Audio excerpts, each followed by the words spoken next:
I am optimistic. I'm generally a very optimistic person. Stuff to do with family overwhelms me quite a bit. You know, worry or stress around family side of things, that does overwhelm me quite a bit. Camilla's grandchildren have no part in the British monarchy. Yet recently, William made a move against them that left royal watchers stunned. Some believe it was a simple decision. Others think it revealed deeper tensions inside the monarchy. And then there is Princess Anne, watching closely, offering no words, only a silent nod that observers haven't stopped talking about. So what really happened at Windsor? And what did Anne's reaction truly mean? Join us as we unveil how Prince William took his stand against Camilla's family. The status of Camilla's grandchildren. The tension in Windsor concerning Camilla's family from her previous marriage has been going on for a while. To understand the tension inside Windsor Castle, one needs to know who is being discussed. There is currently a lot of confusion online surrounding this. The former Duchess of Cornwall has two grown children, Tom Parker Bowles and Laura Lopes, from her first marriage to her ex-husband, Andrew Parker Bowles. She has 5 biological grandchildren. Her son, Tom Parker Bowles, and his ex-wife, Sarah Bowles, have 2 children, Lola, born in 2007, and Freddie, born in 2011. Her daughter, Laura Lopes, and Laura's husband, Harry Lopes, have 3 children, Eliza, born in 2008, and twin boys, Gus and Lewis, born the following year. It should be emphasized, however, that none of these 5 children has a royal title. As a matter of fact, Tom Parker Bowles has clearly stated, "We are married in. We are not the royal family." The grandchildren may get titles if the children get any. However, Camilla's children are not entitled to get any royal titles even though their mother is now the queen consort.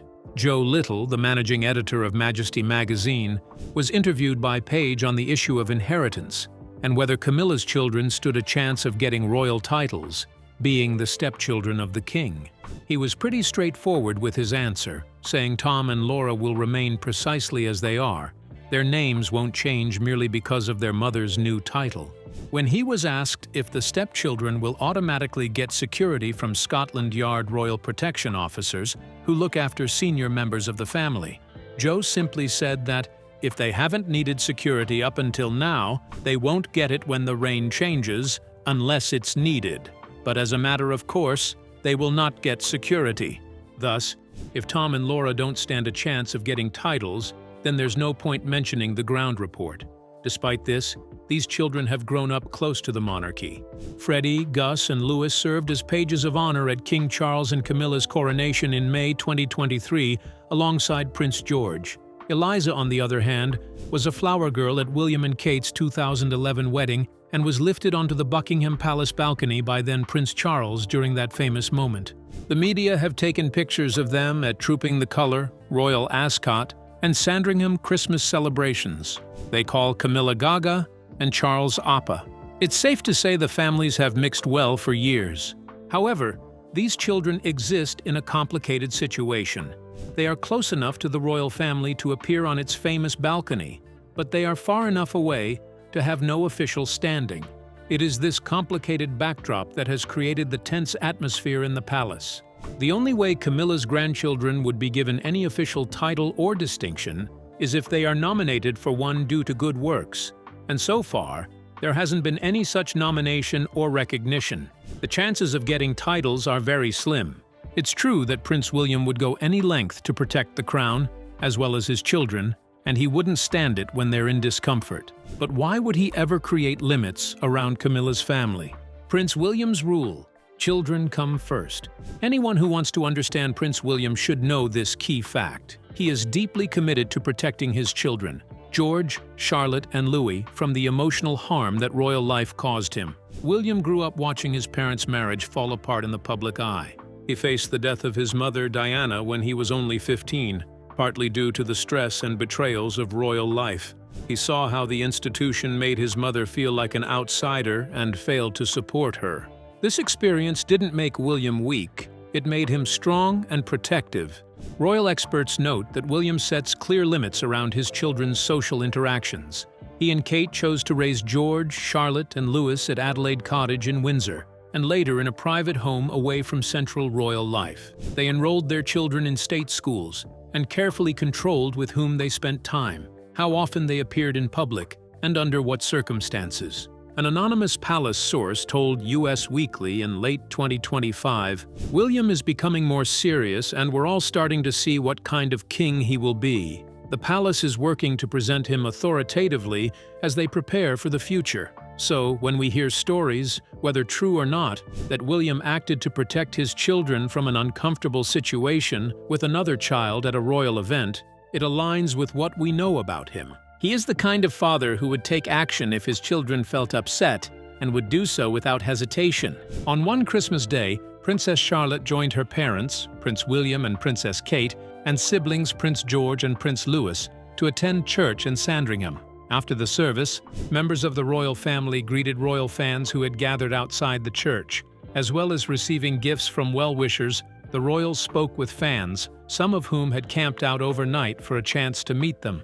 Now, Prince William is receiving praise for how he handled a busy crowd moment involving his daughter, Princess Charlotte. A royal watcher shared a sweet video clip on X showing Prince William and Princess Charlotte meeting members of the public on Christmas Day. The short clip showed Charlotte posing for photos with royal fans, while William watched from a short distance away. "Charlotte, you okay?" he asked her, noticing that some members of the crowd appeared to be getting quite close to his daughter. Reports have it that Princess Catherine declined to have servants to care for the children permanently.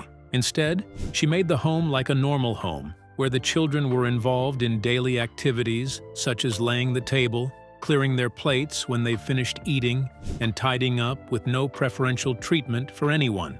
Williams wholeheartedly supports this parenting style, as he stated in his book, Catherine, the Princess of Wales, that he is determined not to replicate his father's parenting style. He has also openly spoken against his parents' work-first approach, which impacted him negatively as he and his brother felt sidelined by their father's absence. The prince is very committed to giving his children happy, love-filled childhood memories, ones that are different from his own.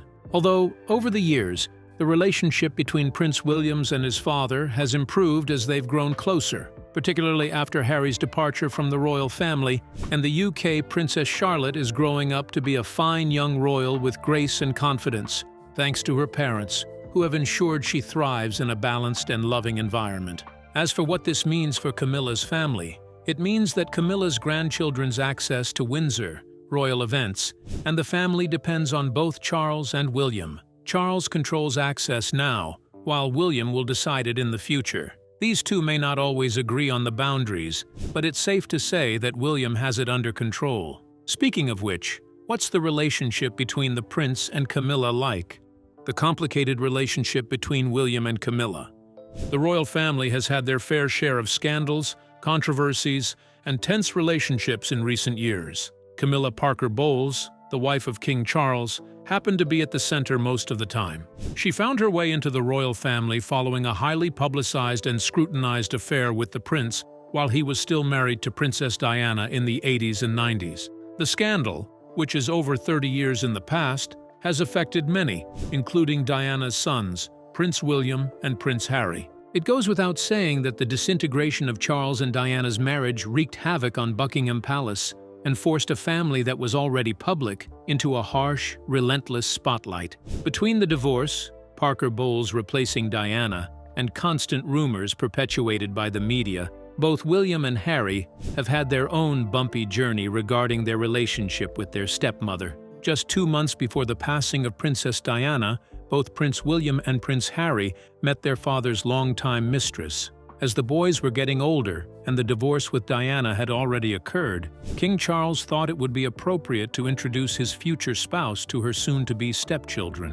What could possibly go wrong? According to a report by the Daily Mail, William did not have any desire whatsoever to meet Camilla Parker Bowles. The then 15-year-old was always stuck in between his parents' volatile relationship, and when Charles revealed it was Parker Bowles whom he considered to be his long-lost love. So you can't be the same as the sovereign if you're the Prince of Wales or the heir. William was not receptive to it, and understandably so. He has just subtly been told that Camilla was the preferred woman over his mother. No son would be receptive of that, but he didn't haggle over it. Regardless, the young prince met Parker Bowles in 1998 at St. James's Palace, according to the Irish Times. The meeting, however, allegedly did not go as smoothly as Charles would have wanted it to. The conversation lasted for 30 minutes, and after that, Camilla reportedly exhaustingly said she really needed a gin and tonic. Some sources reported that she was trembling. Whether William only tolerates Camilla or whether she's afraid of him, one thing is clear here. The relationship between Prince William and Queen Camilla is not exactly full of conflict as the media paints it. First, William has publicly accepted Camilla. He attended their wedding in 2005, joined her at official events, and is often seen greeting her warmly at Commonwealth Day services, coronations, and other state occasions. The palace's message that the family has united behind King Charles is not completely false. Second, this acceptance has been difficult and comes with conditions. In his memoir, Spare, Prince Harry shared that both he and William initially asked their father not to marry Camilla. They eventually accepted the marriage not because they fully forgave her, but because they wanted their father to be happy. William has seen how comfortable his father is with Camilla, and for that he's thankful, but it goes no further than that. The image of his mother won't let him warm up to Camilla as she'd like. In fact, Harry referred to Camilla as the villain in his book and accused her of trying to improve her own image by building relationships with the press, which sometimes hurt others in the family, including Princess Diana's legacy. William is different from Harry, though. He is careful and strategic in his actions. Observers of royal body language have noted that William's warmth towards Camilla is measured and respectful, but not overly emotional. He treats her according to her position, but it's unclear if that respect includes genuine feelings. Now that King Charles is not in the best of his health and Prince William will become the next king after his father, Cosmopolitan reported that Camilla's responsibilities within the monarchy will be certainly evaluated once William ascends the throne. Christopher Anderson, a royal expert, told US Weekly that while William publicly maintains a cordial relationship with Camilla, he would not be too happy to let Camilla step into more royal responsibilities. Camilla's grandchildren, through no fault of their own, are part of a family William has complex feelings about. They share her family name and attend the same events as William's children. William, as a protective father, keeps an eye on their interactions with George, Charlotte, and Louis. Some sources claim that Camilla has attempted more than once to present her children to Charles as suitable beneficiaries of a certain measure of inheritance, and this has put William and other senior royal edge. Is Camilla really working behind to fight for her own family inheritance? The inheritance. The claim started right after Camilla became queen consort, and one of the most popular accounts was about Camilla's daughter, Laura. As the story goes, on autumn afternoon at Highgrove, King Charles was, as usual, buried in paperwork that no one outside the inner circle ever sees. But Camilla was there, after all. She's part of the inner circle, too. It was obvious that even though she maintained her usual poise, there was something else. Rumors have been flying around that the queen consort has been mulling over Charles's personal estate. Not the kind of assets that are tied to the crown. These are Charles's individual properties, but they still carry the weight of centuries. Think art collections, properties tucked away in the countryside, and jewels passed down through generations. And then, in a moment that most likely caught Charles off guard, and would have shocked anyone who was there too, Camilla floated an idea, a very unexpected idea. Not only was it something personal, but it was also directed at her own offspring. Her idea was fairly simple, at least on paper. She wanted the king to redirect a portion of his inheritance toward her own daughter, Laura Lopes, instead of letting it follow the traditional route to William. She knew that once William secured the estates, they would automatically flow to his wife, Catherine, the Princess of Wales. Laura has always been Camilla's anchor, the one who stayed out of the spotlight while her mother navigated the brutal early days of scandal and scrutiny. Laura's life is quieter, more grounded with her art dealings and family in the Cotswolds. But in Camilla's eyes, she's extremely loyal. Why not reward that loyalty with something tangible?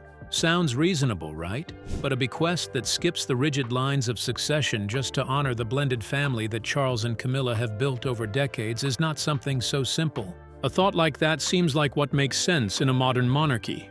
Or at least that's how Camilla painted it. She made it look like a gesture of unity, but in reality it was most likely a way to weave her side of the family deeper into royalty, although without upending the throne itself.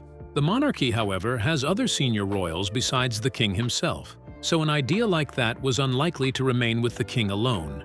In no time, the palace's anchor, Princess Anne, weighed in on it, and as expected, the suggestion died a natural death when she came into the picture.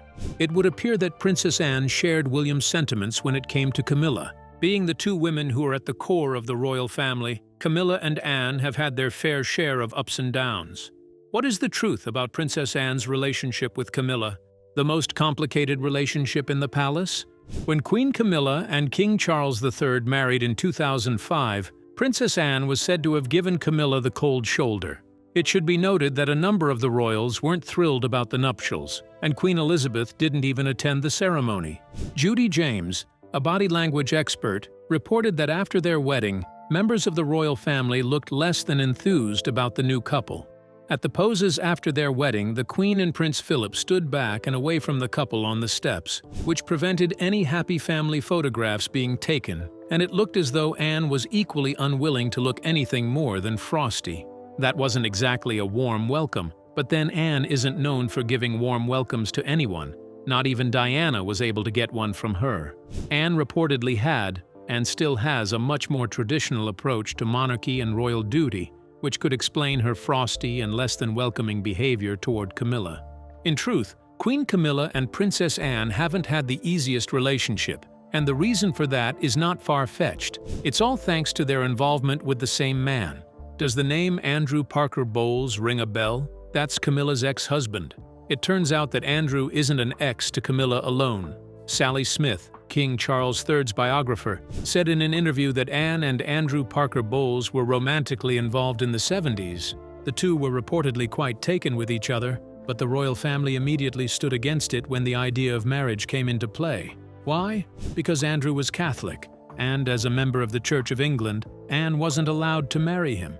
That's not to say that their relationship dwindled, but what else could they do? Somehow Andrew did meet Anne's friend Camilla, and he proposed to her. She said yes, and as noted by Independent, Andrew and Camilla were married at the Guards Chapel, and their reception was held at St. James's Palace.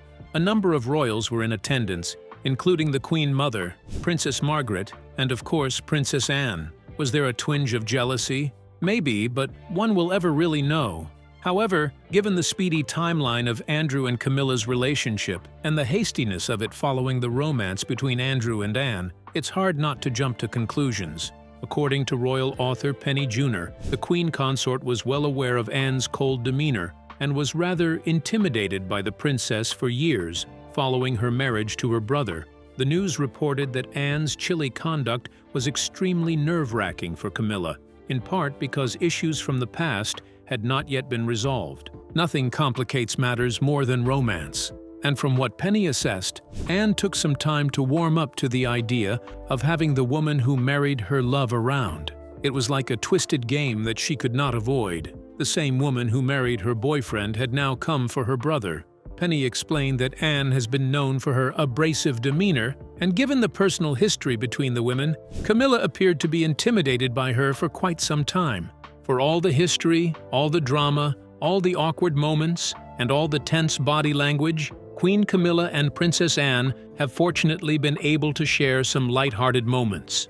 As noted by Express, both Camilla and Anne attended the royal family Christmas Day church service in 2019, and, by coincidence, had both chosen to wear very striking purple outfits. Anne reportedly approached the church's entrance and joined Camilla, who quickly noticed that they both were dressed in the same bold color. Judy James noted that Camilla pointed this out with a fun, elbowing gesture aimed at Anne, and the two women laughed together. Judy also pointed to the fact that observing a jovial Anne in public is a rare occasion, but the moment allowed for a rather pleasant interaction between the two women. It's safe to say that Princess Anne and Queen Camilla have shared a twisted history that only two women in the royal family can. And while one may think these two may be at odds for the foreseeable future, body language expert Judy James told Express that their more recent interactions at public events point to a friendly relationship. Given their past histories, With Anne having dated Camilla's ex-husband, the relationship between Anne and Camilla might have been difficult. History like that would normally create a sense of embarrassment or discomfort from someone in Anne's position. In the past, Anne looked as though she might be ignoring or cutting Camilla rather than avoiding her. But now, the two women seem very tolerant of one another to the point of often looking like old friends. While Judy said Anne was slow to thaw to the new queen consort after she and King Charles tied the knot, it's clear that the two women have been able to find some sort of common ground. It is well documented that both share a passion for horses and the outdoors, and they are both highly committed to the monarchy. The duo may have drawn closer, but they're definitely not close enough to be called friends. In fact, Anne was nowhere to be found during the coronation. Where was Anne when Camilla became queen consort? Anne and Camilla today. King Charles had been waiting for his coronation day since the beginning of time, and Queen Camilla was certainly looking forward to when her dream of being queen would be realized. When it finally happened, she was reveling in the day's festivities as May 6, 23, rolled around. Despite her brother and sister-in-law's big day, Princess Anne had more important things on her mind, and she was noticeably absent from one of the coronation's biggest events, the concert at Windsor Castle. The day after they were crowned, King Charles, Queen Camilla, and a majority of the royal family gathered for a star-studded concert that featured the likes of Lionel Richie and Katy Perry. Though Anne's daughter, Zara Tindall, and her husband, Mike Tindall, were in attendance, as well as Anne's son, Peter Phillips, and girlfriend, Lindsay Wallace, Anne decided to skip the high-profile concert and instead get some sleep. As it happens, she had an early rise the next day, as she had an official royal engagement already on her calendar. Missing out on Charles and Camilla's big concert certainly was no big deal, Anne, and as far as she was concerned, it doesn't come as a surprise. She's busy after all. She has been known as the hardest-working royal for years now. In 2022, she topped the list of number of royal engagements at a whopping 214, leaving Charles in the dust at 181. Praised for her dedication to the monarchy and her no-nonsense attitude, passing on the concert and instead focusing on her duties was very much her style. Though the relationship between Princess Anne and Queen Camilla has seemingly defrosted over time, it doesn't mean they've become best buddies. The Princess Royal reportedly confronted Camilla shortly after her coronation. As royal fans know, the late Queen Elizabeth II made her desire for Camilla to be named queen consort known. According to an insider, David Emanuel, Anne approached Camilla about the title specification shortly after the coronation took place, telling Camilla that she was not comfortable with her use of queen versus queen consort. According to David, apparently there was a coronation dinner with which obviously the king and Camilla were there, and apparently the Princess Royal said, "You're not queen, you're the queen consort." He added that a number of people are charged up about Camilla's adoption of the more senior title, despite the late queen's wishes. David went on to explain that he understood from Her Majesty the Queen that Camilla should be queen consort. Now suddenly she'd decided to make herself queen, and it was very difficult because a lot of people had told him they were unhappy about it. Either way, Camilla is part of the royal family now. It remains to be seen how Camilla will be treated after William ascends the throne. Some say she may step down from royal duties and focus on her grandchildren. Others say she will continue her charity work in the background. The public awaits what's next. Do you think Camilla's grandchildren will ever be nominated for royal titles? What will happen to Camilla after King Charles passes? Share your thoughts with us in the comments section. Remember to like, share, and subscribe for more. Also, click the next video showing on your screen. You will enjoy it.